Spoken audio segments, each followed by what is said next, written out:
Hello, friends. Mr. J here with MrJRelationshipCoach.com, here to give you your weekly dose of vitamin J.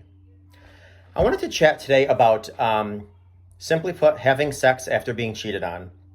This is the most challenging, difficult journey to navigate after finding out or discovering that your spouse was unfaithful.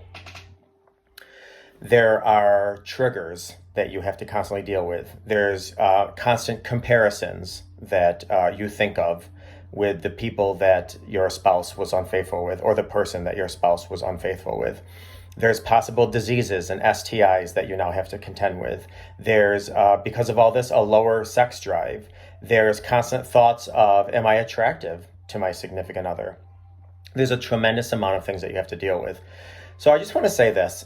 To even begin to address this tremendous challenge, before sex, there has to be intimacy. Before intimacy, there has to be emotional security. Before emotional security, there has to be trust. Before trust, there has to be honesty. And before honesty, there has to be consistency.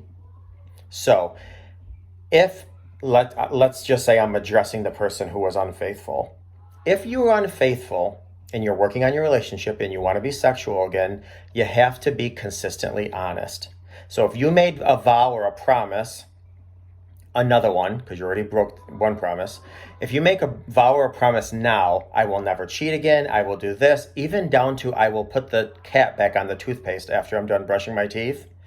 If your significant other walks in the bathroom and the cap is off the toothpaste, their body is going to have a physiological response or reaction just as if they found you cheating again. Because you broke trust, you lied, you weren't consistent. If you're not consistent, you're dishonest. And if you're dishonest, it's going to trigger in their body that trust was broken, have the same response from a sympathetic perspective that they had during the discovery of you being unfaithful.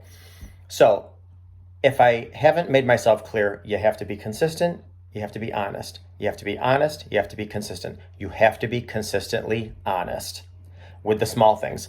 In this case, pebbles make mountains, raindrops make seas. You have to be honest. And you do this until, if that means 1 month, 1 year, 1 decade, you are honest about the most trivial things because you have to build trust.